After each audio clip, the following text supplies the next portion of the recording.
Welcome to Consensus. Welcome to Consensus Unreality, the podcast. Today we'll be talking about the new book by D.W. Pasulka called The Others. We've covered her other two books as they came out. She's been kind of an important, if maybe controversial figure in contemporary ufology and whatever, contact culture, I guess we could call it. Yeah. So, we're going to talk about her new book a little bit. Thanks for joining us on your car ride to hell. Oh, nice. Yes, my name is Dave, and I'm joined by my co-host. Yeah, I'm Ben. Hate to say it, but it's just the truth. Yes. It's been sort of a rite of passage over the course of the last 6 years of Consensus Unreality, covering every Diana Pasulka book, of which she's only done 3, or do you think she Yeah, probably... this is the third. No, I think she might have had an actual book in her, sort of Catholicism Yeah. realm, which I think will be an important point about this book, more so even than her other books, I think. Yes. Previously, American Cosmic and Encounters. Definitely an interesting, unique voice in this field of UFOs, non-human intelligence. And you can criticize sort of the contents of the books, and I think we will, but she is also a pretty unique figure in terms of giving you a dose of what's going on in the weird, drugged out upper echelons of tech world as regards mysticism, UFOs, and that sort of thing. Um, and in this book, she gives a little bit more background, I think. She kind of goes back into the 20th century precursors to the current UFO scene, Yeah. which I found interesting. But yeah, it's useful reading if I think I think we'll both probably claim to be a bit suspicious of some of the goings on in this book.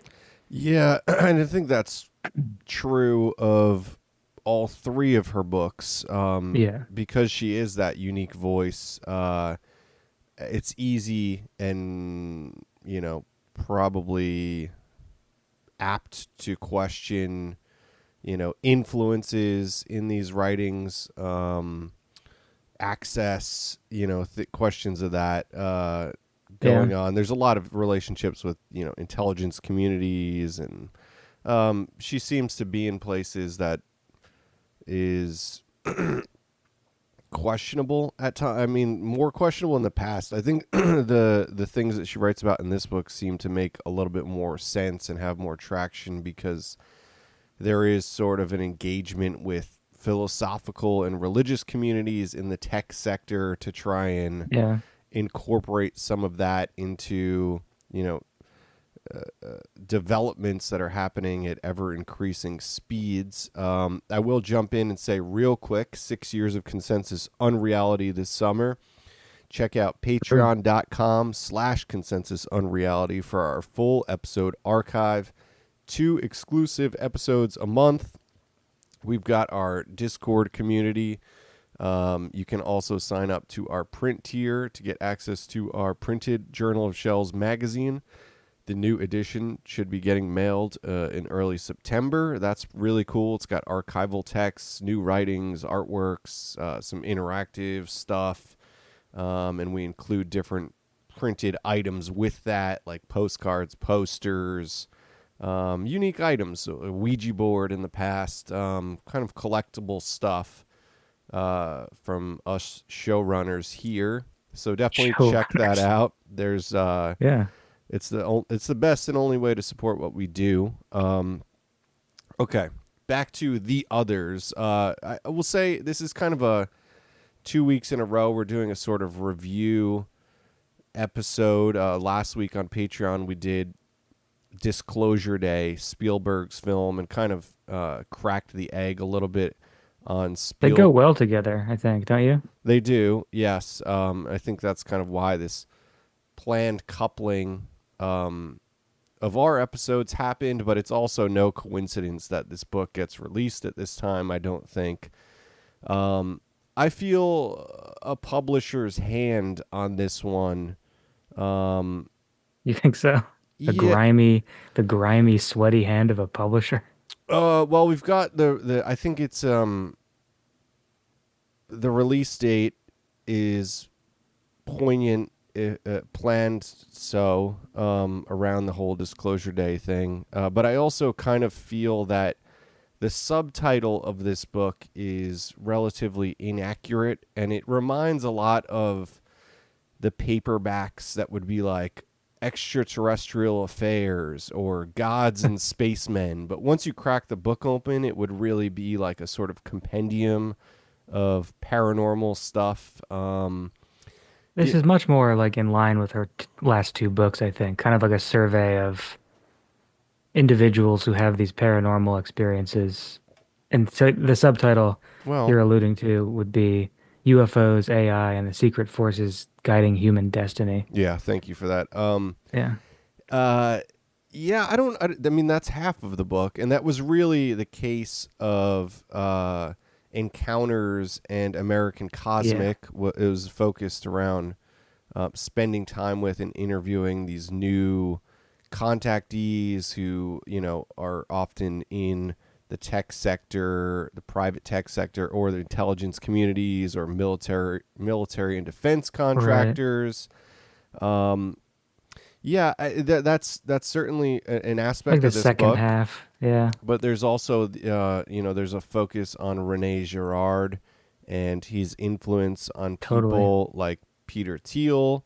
Um, It's again, a bold way to start the book, right? That's like the first kind of thing you get is her attending the Peter Thiel Antichrist lecture. hmm hmm And then like sort of a dive into Rene Girard, who I don't actually mind as a thinker, but who it's kind of, isn't it kind of strange how he's like almost he's like a mascot for this like kind of tech weird AI apocalyptic cult sort of thing, and she kind of puts her finger on that.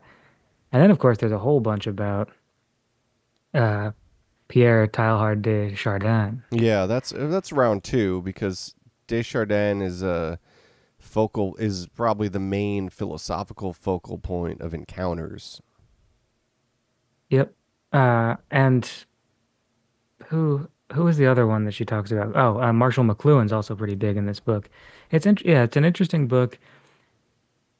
I don't it feels kind of cobbled together. It doesn't totally feel like a unified theory on anything. And she appeals like toward the end of the book to like Timothy Leary and John Keel and people who wrote these kinds of like treatises on the unexplained and the transhuman. And it doesn't feel like it's that. It feels yeah.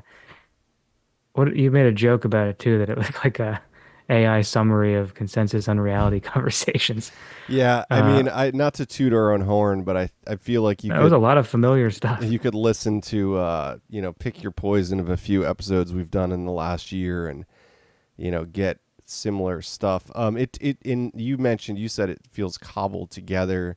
Yeah, That's what I kind of say. It feels like those old compendium paperbacks. And it's strange to me because, I was kind of excited. I know that you're sort of exhausted on the AI topic, but yeah, I was kind of looking for a new angle on it or somebody to talk about AI in a way that was palatable for, us to, maybe extrapolate. But this book isn't really about AI much at all. If anything, it's about cybernetics, which is yeah, a pretty old science and technology at this point. Although, of course, it's being yeah, implemented in new ways now. But yeah. There's AI in it. yeah, but it's not even. It's not. It doesn't really. It feels measured. in that way. Maybe it's apprehensive in that it doesn't want to Yeah. really. It wants to hedge its bets about where that will end up. Yeah, You know, she's quoting from who's like Mark Stallman or something. Is that the one figure that she's quoting from a lot? Who's this kind of ecstatic, like doomer slash optimist hmm figure, yeah. like philosopher of I don't know what exactly, but someone who seems to have a pretty strong opinion on on AI. But even the like calling it the others, UFOs and AI. Right. Even the stuff about Charles Fort and John Keel and cybernetics, it really talks about consciousness as an otherness, like an ultra consciousness that is sort of singular, that emanates in these ways. But yeah, it's interesting to me looking back at American Cosmic, and AI in American Cosmic was way more risky in that she was kind of talking about um, these conversations with seemingly sentient chatbots, which was pretty early in this new, Right. field of that area of LLMs and stuff, and the kind of next generation of those that we have now. And Was there's that in the book or was it after, like on Twitter? Remember, like there was that weird like thing where there was like a Twitter yeah, user who was like interacting with everyone as the Tyler character. yeah, and I do think that looking back on that, I do think that there were probably early releases of these chatbots that were I don't know. I don't want to say psyoping people, but like maybe testing some sort of interaction or Yeah, experimenting. And I do think that like some unnamed Twitter prophets maybe were it's possible. on the other end of these experiments. Yeah, I don't know. What do you think about that? Like, because it annoys me a little bit that AI is in the subtitle of this book, but it doesn't. It talks about social media, it talks about cybernetics, it talks about otherness, and really the area that it kind of talks about the LLMs and the kind of AI that's being proposed right now is very minuscule.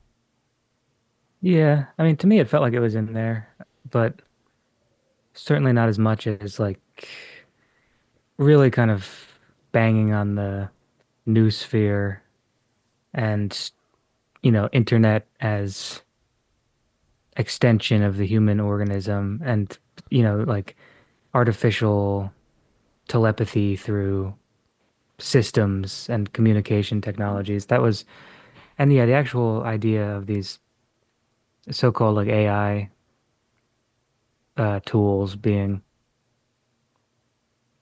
part of that story. It wasn't huge, but I think that she had, I mean, it was certainly like a publisher's call, I would think. I mean, maybe she put it in there anyway, but it does feel like, oh, well, you talk about these tech people, you might as well throw, AI in there. So It's not about UFOs at all, really, either. And I'm not really angry about that because I'm not sure we need she talks another about it, but UFO yeah. book right now. But No, it's about like ecstatic and mystical encounters with, and then like the philosophy that those sometimes breed in these tech sector people. And it's about, ultra consciousness, it's yeah, an exterior and consciousness and an Catholicism's pretty otherness. big in it too. Yeah, yeah, yeah. A lot about Paul in this, a lot about evangelizing. It kind of ends on this very strange note with these encounters with the Virgin Mary and the Archangel Michael in Spain.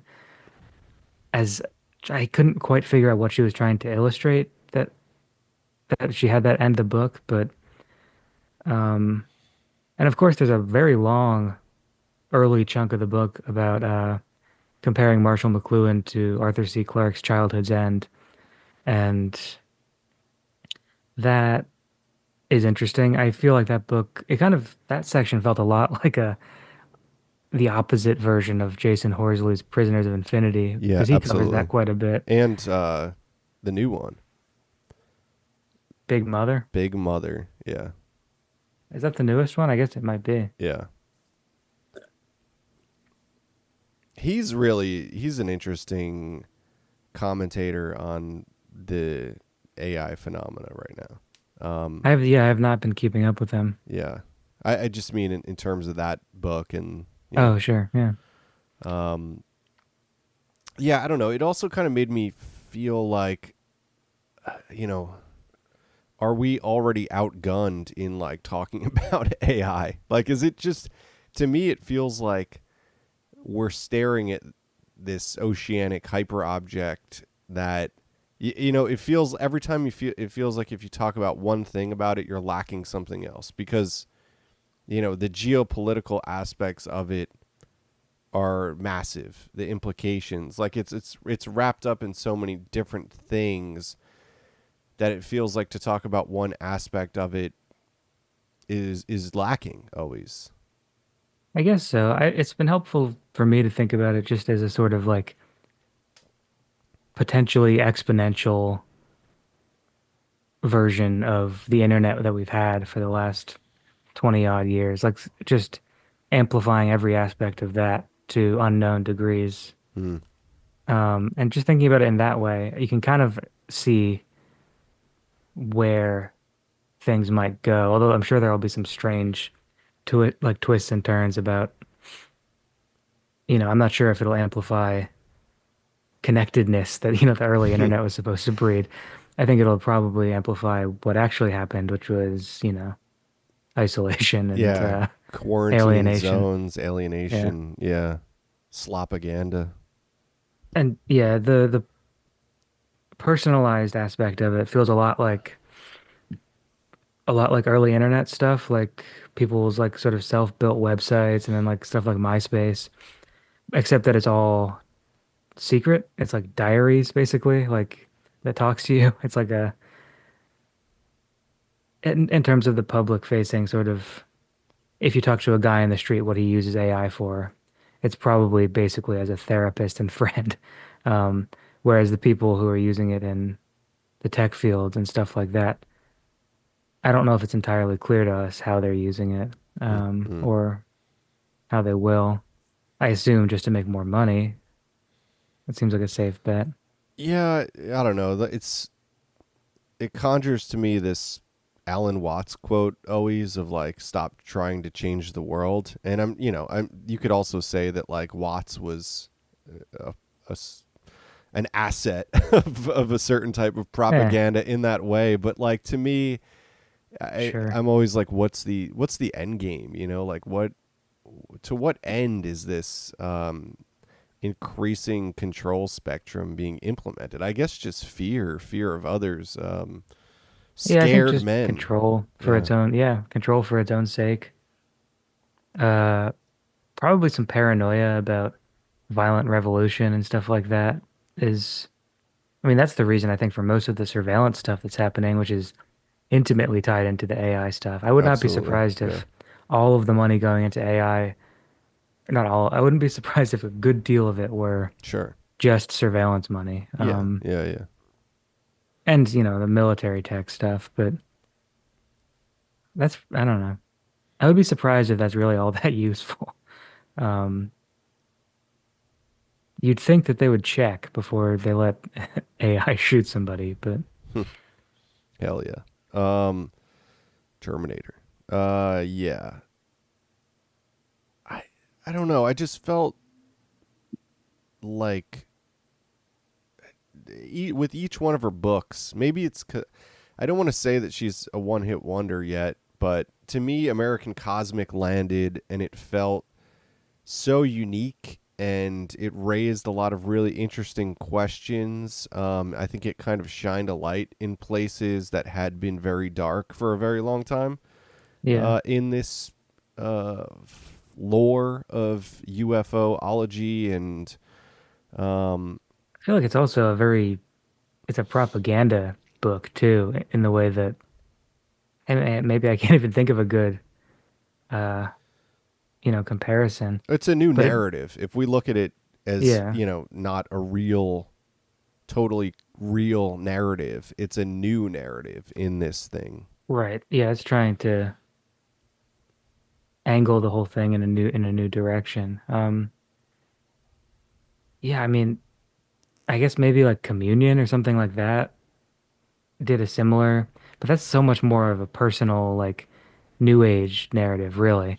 Like it's really more about the self and the soul.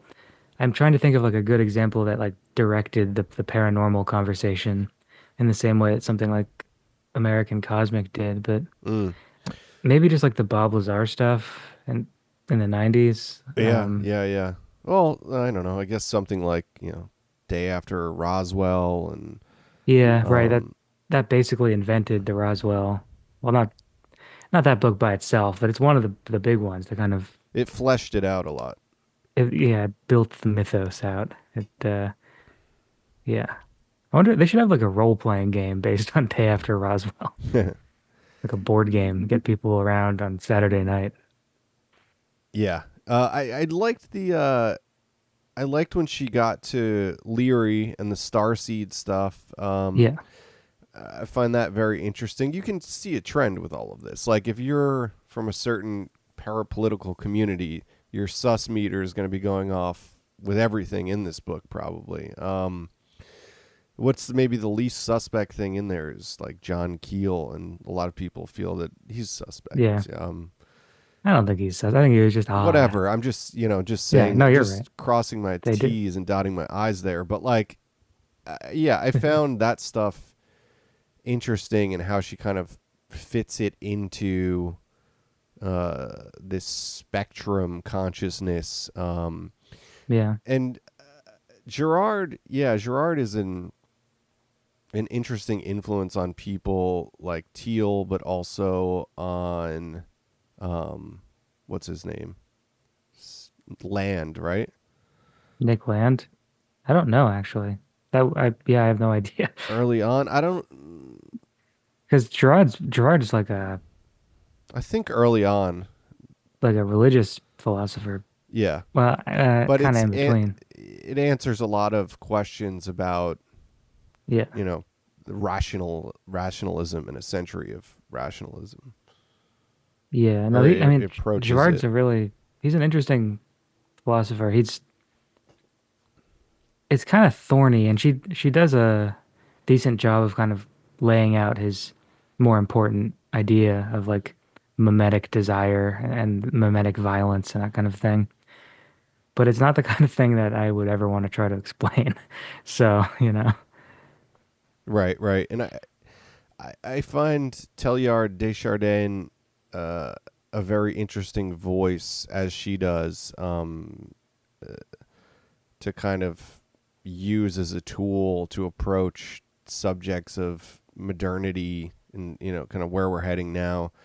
yeah, But there's a lot of it's strange because there's a lot of optimism in Deschardins.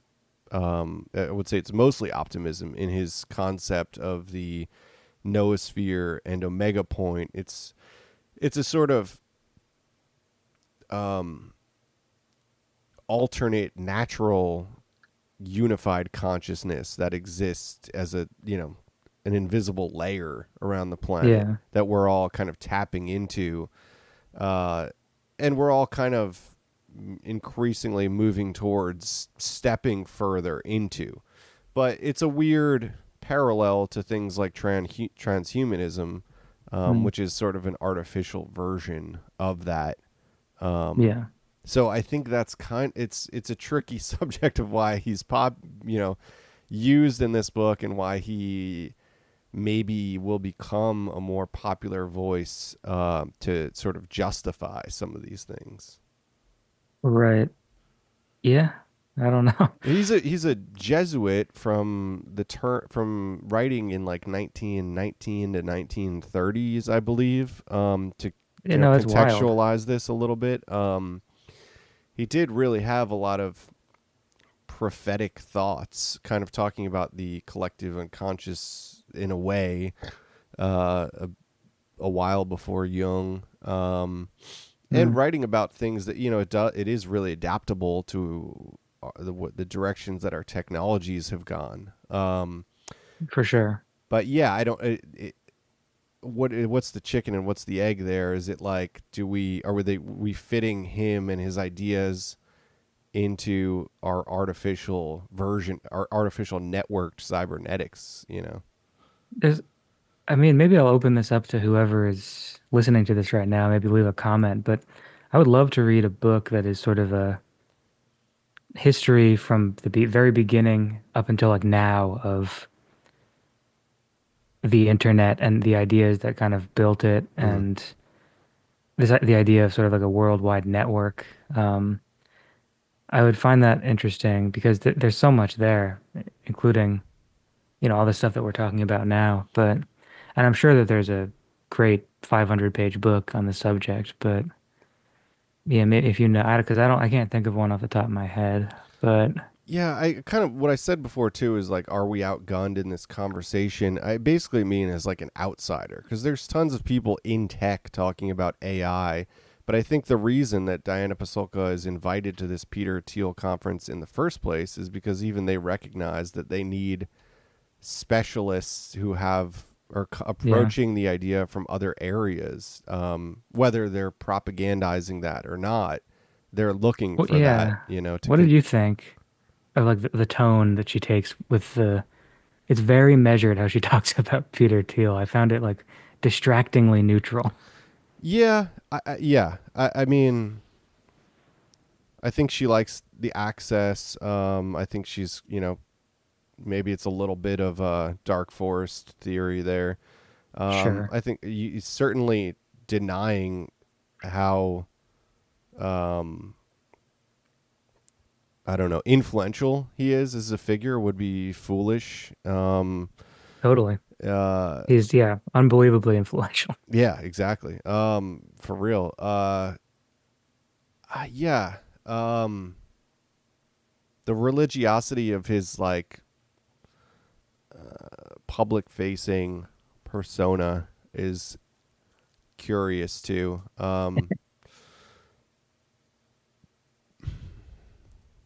I just say to what end? It feels like we're just Yeah. consistently on this precipice of like we're this obsession with disruptive change. Mm.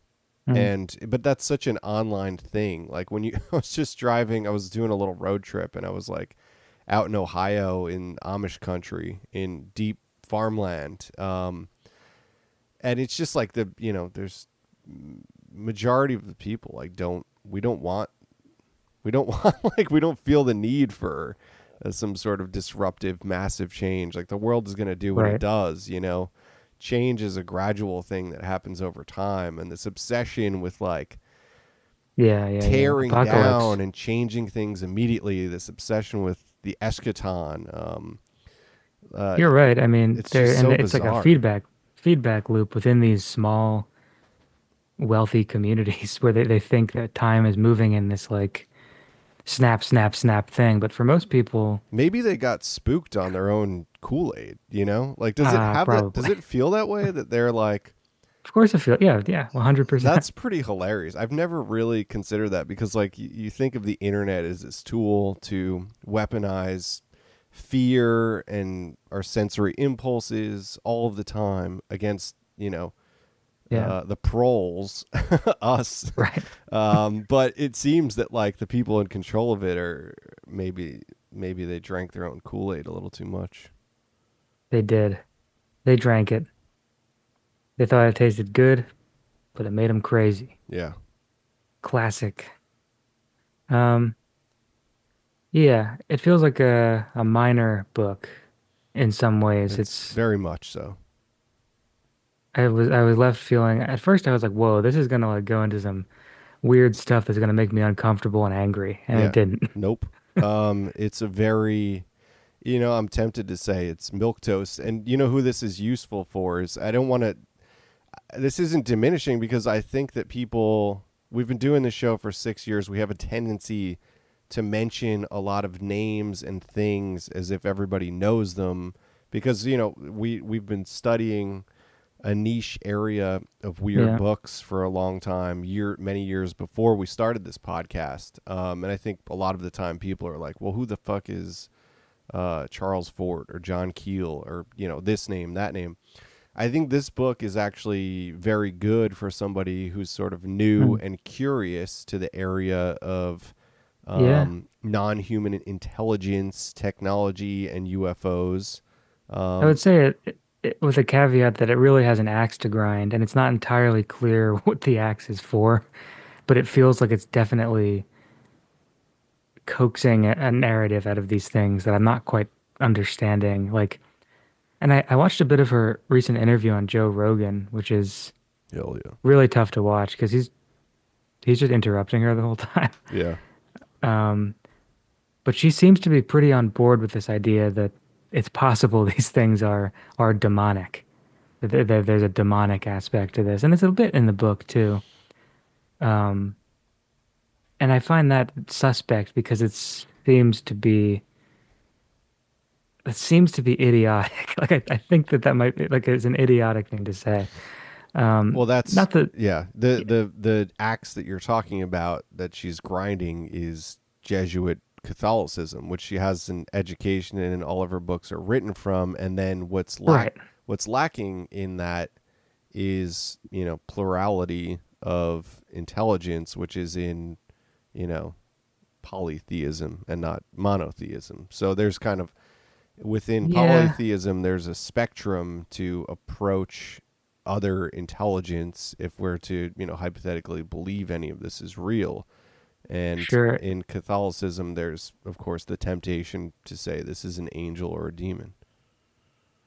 Yeah. And that's fine. I mean, I think those things are probably real to some extent, and there probably is some crossover, but I just don't, it's so simple.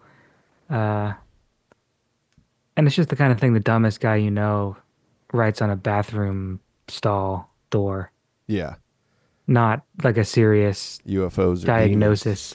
Yeah. I just don't think so. Yeah, it's I can entertain it in a weird way of like these are clepothic shells which are materializing as a shadow of like Of what? some like singular intelligence, and then they're kind of being animated and filled with negative, and there's that whole like Rudolf Steiner is Sure. probably the more he's like, why isn't she mentioning him? Because he's probably the one of the people that doesn't get mentioned in this conversation of AI and technology, and he's And probably he got should be, yeah. some of the most profound things to say about that, and like the Sure. I heading agree with towards that. this imminent eschaton for him is the Ahrimanic, um, you know, the movement towards the sort of apocalyptic Ahrimanic negative part aspect of the dualism.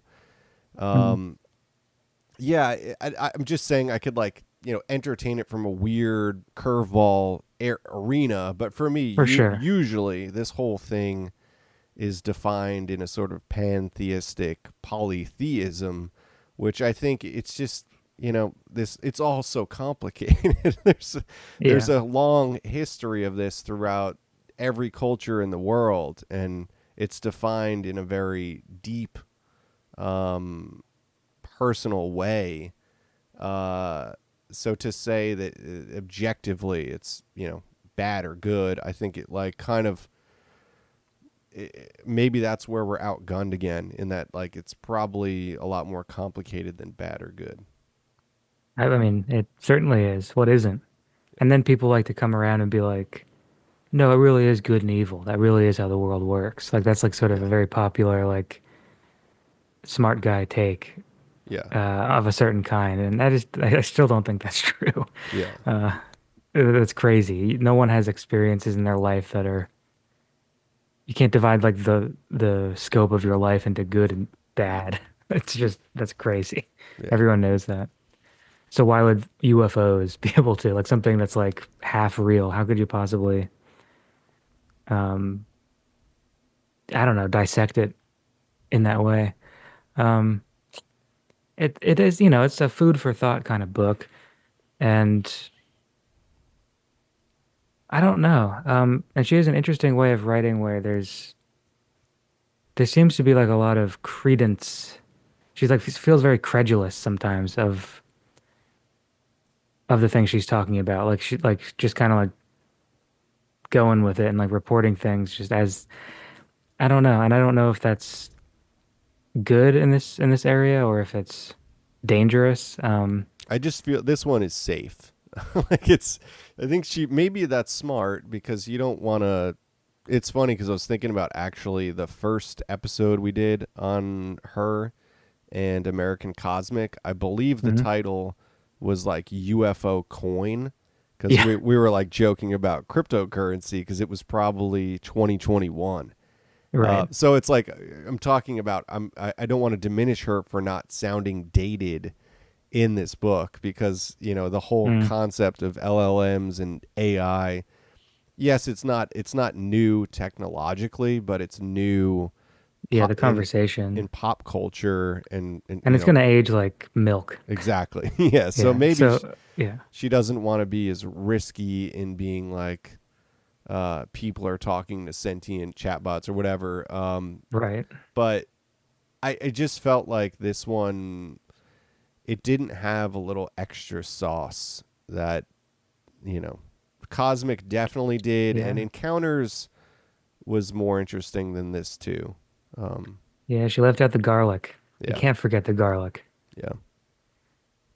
So she put in tomatoes, she put in basil, like all of the stuff, but it just doesn't come together without the garlic, man. What can she possibly do next? I wonder if she'll. I always look forward to what she's gonna do. Yeah. When was the last book? 2 years ago. I think it was two. Yeah, I think it was 24, probably. It just feels like this to me. I don't know the pace. You think about the pace of like, who was the one big UFO and New Age writer who wrote a Brad Steiger. Yeah, You yeah. think about the Love him. pace that guy was like publishing books, and a lot of them, Yeah. like some of them are rehashes, but some of them are really fucking interesting, concentrating on super unique cases and stuff. That guy was everywhere. Yeah. Uh, to me, this feels a little slow. This book, I'm like, this seems like side material almost. Yeah. People gotta start putting out, 5 books a year. It's hard to write a book. I mean, all the Yeah. credit to you. We're podcasters. We get on here and sometimes people yell at us for being like they're just bullshitting. But that's what we do. We just bullshit. That's the medium, and the medium is the message. Yeah, that's our medium. We chose an easy one. It's not really that easy, but it's easier. But yeah, I I've written mean, a book. You can write a book. sure. I give all the credit due, but I just feel like to me this material, it already seemed on hand. Didn't it feel like Sure. a lot of it was like already in her repertoire and it just Yeah. hobbled together? Yeah, it felt kind of like what do they call it when there's this term, it was like a paste up or something, or like it was this that's not what it was, I don't think. When sci-fi writers would take like four of their short stories that were published in anthologies and like use some like new like bridge connective tissue to turn it into a novel so it Yeah, could get published again. right. It kind of felt like that. Yeah, I there's just so many of those like paperbacks of UFO books, and also like after Von Daniken and the ancient alien astronaut thing, there was a Yeah. lot of books like that people were just kind of stuffing the same rehashes into, and with sensational covers. I was reading through the anthology of the 14 times, like the original Mm. first 30 issues or whatever, is in a lovely book called Diary of a Mad Planet. Hmm. Brilliant, brilliant title. Yeah. And it's just so good. Like the book reviews are amazing. I was like, it's such a useful thing actually, because I was finding out about some great books I hadn't heard of, but then there's also like scathing reviews because they're all Yeah. Brits and they know how to write like a beautiful scathing review Yeah, of they're mean over there. paperbacks and shit. That's a really And excellent book. Totally recommend that. And I mean, huh. maybe one of the things that one of the virtues of this book for me, talking about Pasulka's Others book, it just kind of reminded me how important Charles Fort is, and John Keel, and their breath of fresh air. Yeah, Fort, it wasn't even, we didn't need a breath of fresh air at that time. He was so ahead of his time that's why he has Yeah. a fucking society and whole area of research named after him. But Keel, sort of that concept of being the gumshoe detective on the case, but the case is this behemoth, this unapproachable, incomprehensible hyper object. Yeah. To me, that's just like this. It has this amazing tone that no matter what you think of John Keel, that's what makes his books so fun. Is there's like a simple everyman kind of staring at this kaleidoscopic, juggernaut. Um, so it kind of reminded me of those people who wrote those, incredible theories. You think about Charles Fort, this guy who was, living in relative poverty, just sitting in the reading room of the New York Public Library and writing Just this. making connections. Yeah, writing this Just asking questions. asking questions. The famous line that she quotes in this book, "We are property." What he means by that is he's basically saying that let's the puppets can't revolt against the puppet master is what he says. And Right. this I was just thinking about that. Yeah, I thought that was a good quote to pull. for sure. And it had me looking at, Low and Book of the Damned earlier today. Yeah. He also says I believe it's in Book of the Damned or maybe in the beginning of Low, all things are like a mouse and a bug in the heart of a cheese. I just love that. And then he He's a says, nut job. we're all bugs and mice, and only different expressions of an all intelligent cheese. He's such like a great figure, man. Like those books are so wonderful. I think that's the only way to kind of approach this. Maybe Keel took his best shot in The Eighth Tower, and I think he did a Yeah. wonderful job actually. And I think that's why that book stands the test of time. Hmm. Yeah. Yeah, I wonder how this will hold up. I don't know. Yeah, I wonder how much this one's holding to begin with. Yeah, I guess, yeah. I wonder if her steam was kind of short lived already, and that she captivated us who were already sort of very captivated by any glowing worm of this Yeah. field. Like It makes me wonder because there's a moment in her interview that I watched where she basically says she has all of these, I mean, maybe hundreds of people reaching out to her that she's interviewing about their experiences, and they're totally bizarre, super strange. I think there's like three, maybe four kind of anonymous-ish case studies in this book. mm-hmm.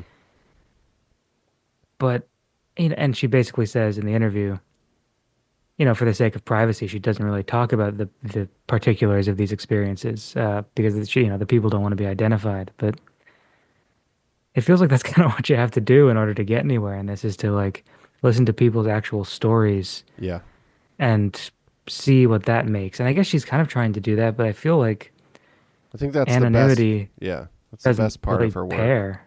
Yeah. You just can't keep these things anonymous, really. Like the stories have to be told, and like I think that's something that, yeah, if she wants to write like a truly groundbreaking work on this subject, you kind of just have to air everybody's dirty laundry, and I don't think that's gonna happen. You know what though? You say that, but everybody has develops their own base of zealots. And if you think Yeah, about, a book that I've talked about time and time again is Demonic Foes, by fuck, I'm forgetting his name right now. Damn it. The demonic possession guy who also wrote about like Vatican II and Oh stuff. yeah, what's his name? Oh Uh, well. he's a Catholic priest who got into Orthodoxy. But anyway, Demonic Foes is a crazy book about demonic possession and really, really interesting stories, whether you believe it or not. Malachi Martin? Malachi Martin. Yeah. Whether you believe the stories or not, and he also wrote Hostage to the Devil, which we covered on an episode. But That's yeah. Is that the big one? Like that's like you see everywhere because it was published in such huge numbers? yeah, yeah, yeah. Yeah. They're both really captivating books, but none of the stories are substantiated at all. Like Yeah. there's no reason to believe that they're real except for faith. Yeah, I mean, I think I was kind of doing some research on that and like trying to track down, who some of the figures in the stories might possibly be.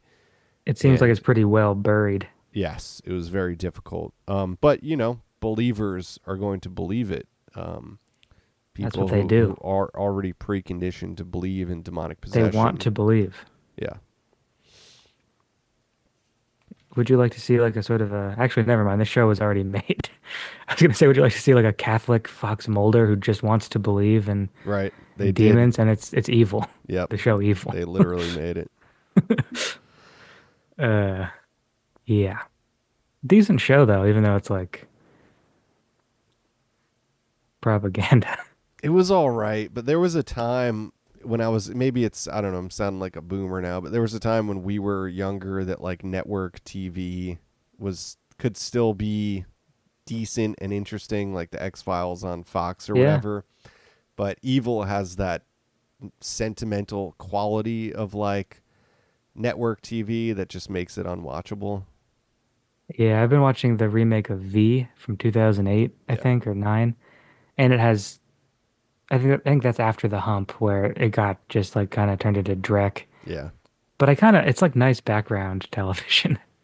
Um, and they're reptilians, you know. Hell It's just yeah. like these convoluted plots with too many characters and everybody's crying and it's too much. Yeah. Yeah, I mean Lost was a network TV show too. Crazy. Yeah, I feel like Lost was one of the first golden age things, or like it was in the in-between areas. Um, I mean that what do being yeah, on one of the big four or whatever. yeah, There's yeah, that yeah, was yeah. what was it ABC or CBS? I don't remember. Yeah. Interesting stuff. All right, we'll do it again because we did it for Disclosure Day. Out of 5, what are you rating the others? That's hard to rate a book. That's way different than rating a movie because Yeah. movies are cheap trash. Uh, Yeah, cheap. I'd yeah, like to look at the budget on Disclosure Day compared to the others. yeah. Uh, I'm just gonna say other side of the same coin. It's gonna get 2.5 out of 5, Yeah. Yeah, yeah, yeah. which is what we gave Disclosure Day I was for thinking it too. non-patrons. Um Yeah, like I said, it's no shame. I mean, if you're kind of newer or, only mildly involved in researching things paranormal, parapsychological, consciousness, UFOs, technology, the intersection of that stuff. If it's sort of a new or infrequent topic for you, I do think this book will be interesting. Um, yeah, I just think that like for us, we were probably familiar with every single thing that she brought up, and it didn't feel that she penetrated any of them too deeply in this one. yeah. No, it was yeah, it was interesting. I could give it 3, but I can't, so I won't. Yeah. But rating things is dumb, but it is Maybe if fun. it was the first one I had read by her, I'd be more enthusiastic about it. Hope she doesn't listen to this. It's all Well, it'll respect. be yeah, it's respect. I think she would get that. ultimately we're probably still fans, right? I find her work interesting, yeah. I Or do at too. least, Yeah. yeah, like I was saying earlier, it's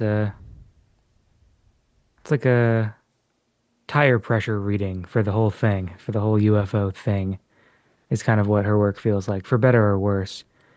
Mostly worse because the UFO subculture is so broken and strange right now. Yeah. Yeah. It's bad. We should distance ourselves from Nah. it. We're flying saucer guys. We're definitely saucer heads. Yeah. Yep. All right. That's good enough. Thanks for listening to this edition of Consensus Unreality. We've got some great interviews coming up. We've got some interesting topics on the horizon. Working on our Yeah. next Journal of Shells magazine.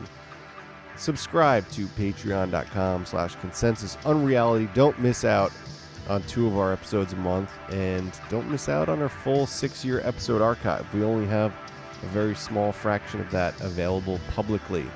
You'll unlock the entire archive for just $5 a month. And you'll be supporting our endeavors, which is a good thing to do because nobody else is. Yep. Yep. Good. All right. Thanks for listening.